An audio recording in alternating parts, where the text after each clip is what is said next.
Bueno, arrancamos el Salmos 18, ¿sí? Que podemos titularlo como una gran alabanza desde un lugar de gran victoria, ¿sí? Este salmo es uno de los salmos largos que vamos a encontrar en la Biblia, como el 78, como el 89 y como el 119, ¿sí? ¿Para quién fue escrito? Este salmo fue escrito para Dios, ¿sí?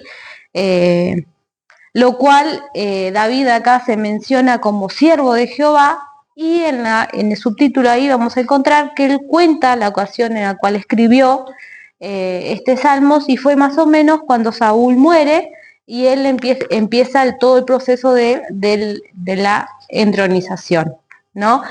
La base de este salmo está en 1 Samuel 31, en 2 Samuel 1 y en 2 Samuel del capítulo 2 al 5. Prácticamente este salmo está contando lo que ya vimos en 2 Samuel 22. Si van a 2 Samuel 22 y van a este salmo, es lo mismo. Se dice que David lo escribió en su juventud, ¿sí? Y bueno, y lo recordó en su vejez en una forma de gratitud, ¿sí? Vamos a ver del versículo 1 al versículo 3 que David alaba a Dios por su liberación y hace una declaración triunfante porque él sabía lo que él había vivido y de lo que Dios lo había librado. Vamos a ver ahí que una de las palabras claves, que es roca, en el versículo 3 lo van a ver, y esta palabra roca se hace, digamos, referencia en varios sentidos, pero principalmente en tres: roca como sombra, roca como refugio y roca como lugar firme. Pues en su trayectoria David pudo encontrar una roca en esos tres sentidos, ¿sí? Vamos a también encontrar la palabra fortaleza, y es por todas las pruebas que pasó David y por las extensas pruebas que pasó en todo su periodo de la juventud, ¿sí? También David conocía a Dios y había experimentado lo que era Dios, por eso él en este salmo lo va a alabar exageradamente. Y bueno, y desde el versículo, ¿sí? Hay 3 desde el versículo 1 en adelante, vamos a encontrar 9 sinónimos, ¿sí? Como vamos a encontrar fortaleza, ¿sí? Que habla de su fortaleza y que indica a un lugar de refugio, de seguridad y de posición firme. También vamos a encontrar su roca, que también es un lugar de resguardo, de seguridad, y también hace referencia a una posición firme. Vamos a encontrar su castillo, ¿sí?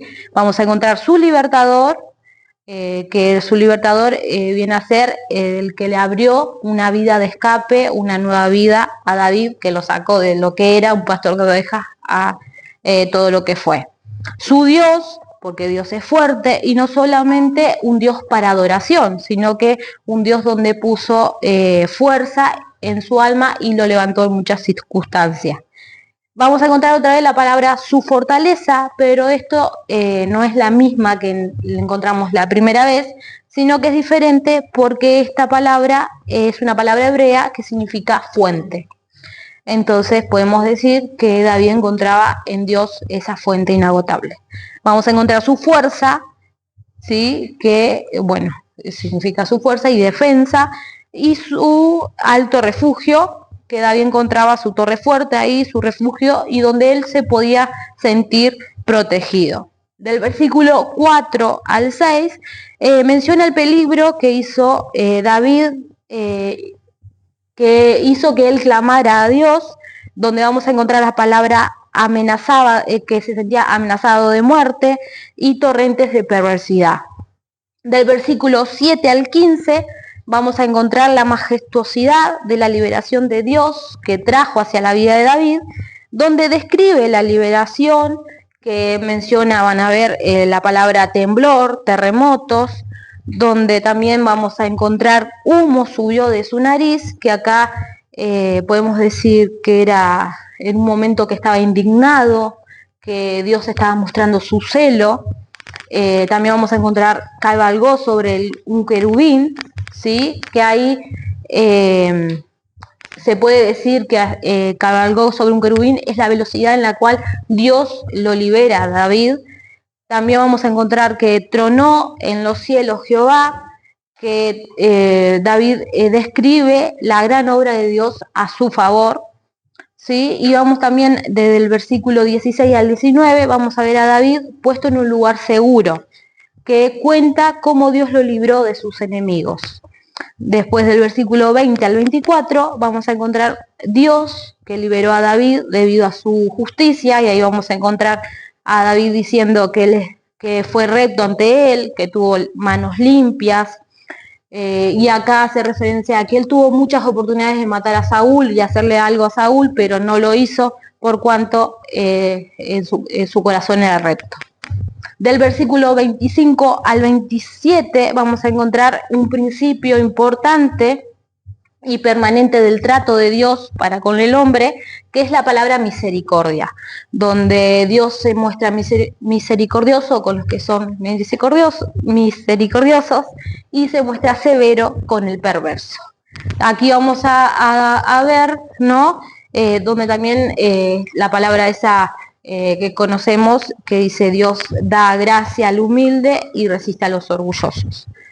Vamos a encontrar del versículo 28 al 30 el poder presente y el poder futuro de David, que Dios le da a David, ya que habla que Dios le da la luz y la palabra lo guiará. Y también David habla de las cosas grandes que él pudo hacer porque Dios estaba con él. Y también habla de la palabra acrisolada. ¿Sí? Hemos escuchado en los cultos lo que era acrisolada, que es probada por el fuego.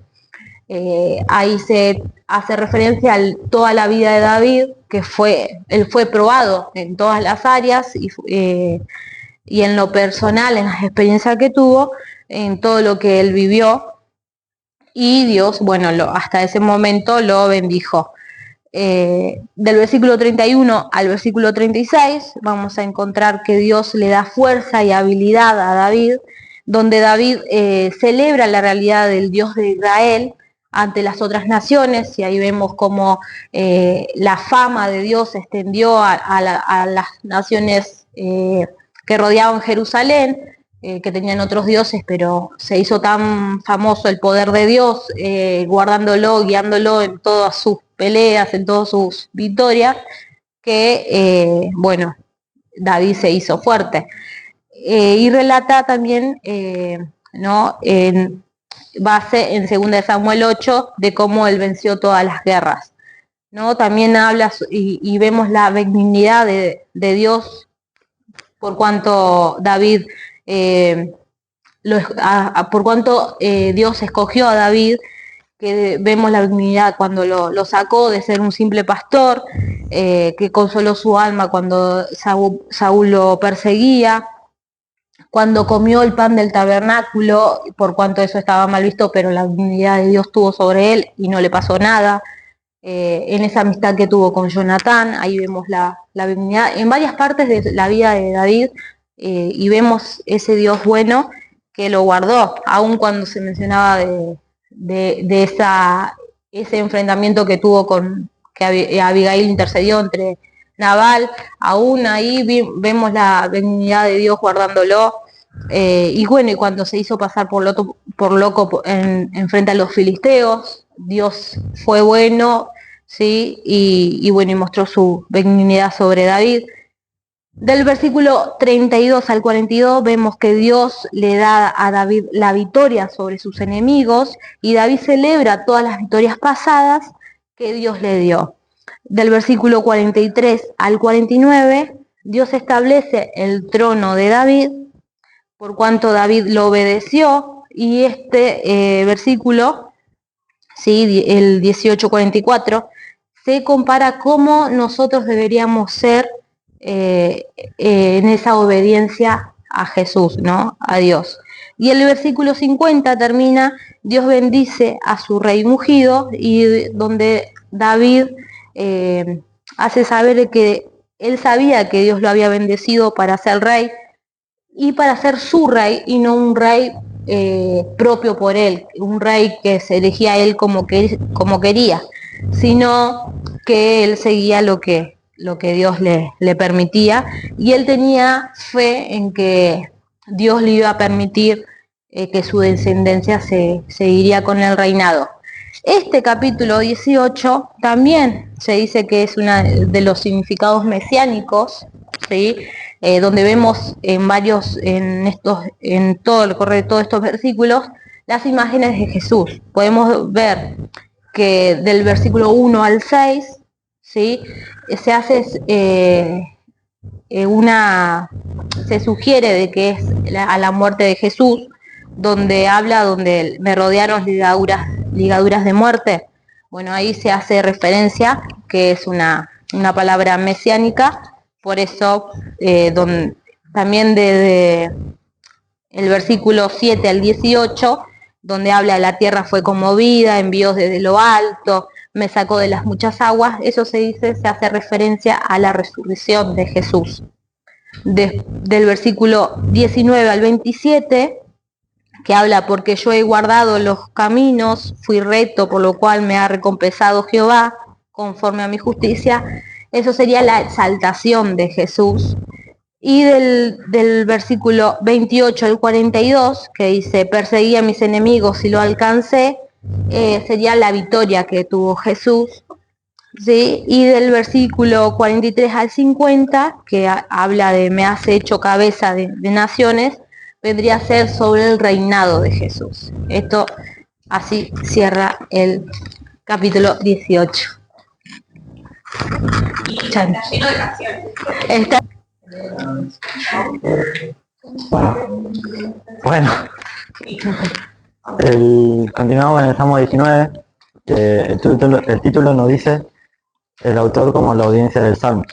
El músico principal del Salmo de David. Algunos creen que el mismo músico fue el Señor mismo, Dios, y otros suponen que fue un líder de coro de música en la época de David. Del 1 al 6 habla de la naturaleza, es la revelación general de Dios. Podemos reconocer la mano de Dios en todo lo que está a nuestro alrededor. Podemos verlo en el cielo azul, la gloria del sol, la belleza de los amaneceres y atardeceres. El sol recorre el cielo con fuerza y alegría, como un corredor en su mejor momento.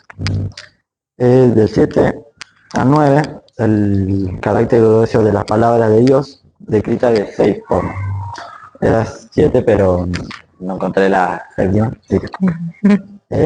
La primera, la ley de Jehová es perfecta, que convierte el alma. Nos dice la palabra de Dios, es perfecta, nos da todas las cosas que pertenecen a la vida y a la piedad. Hay poder en la lectura, cual convierte el alma. Segundo, el testimonio de Jehová es fiel, que se sabio al sencillo. La palabra de Dios es fiel a ser confiable y certera, fiel y cierta. Hace el trabajo de hacer sabio al sencillo.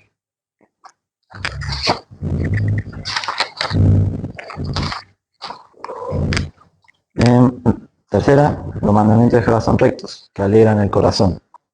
Es recto porque es la revelación de un Dios santo, verdadero y siempre recto. El precepto de Jehová es puro. El precepto de Jehová es puro, que alumbra los ojos debido a que la palabra proviene de un Dios que es santo, puro. La palabra misma es pura y tan buena que alumbra los ojos. El temor de Jehová es limpio, que pertenece para siempre. Que permanece para siempre. La palabra de Dios es limpia, por lo tanto permanece.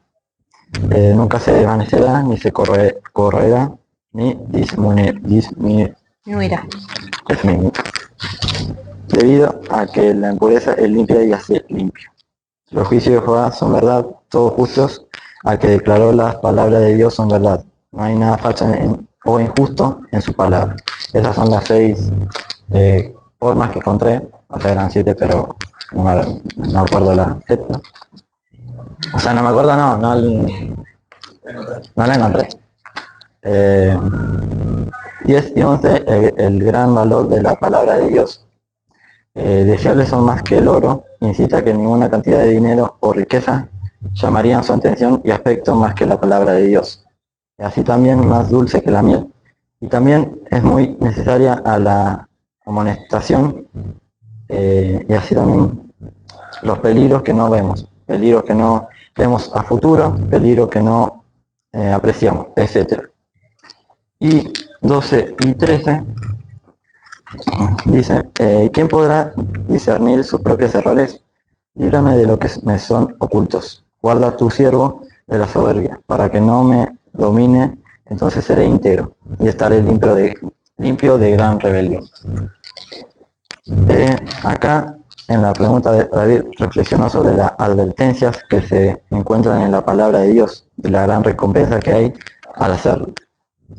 Cuando él no lo hacía, necesitaba estar y ser limpiado de los pecados y faltas que eran ocultas para él.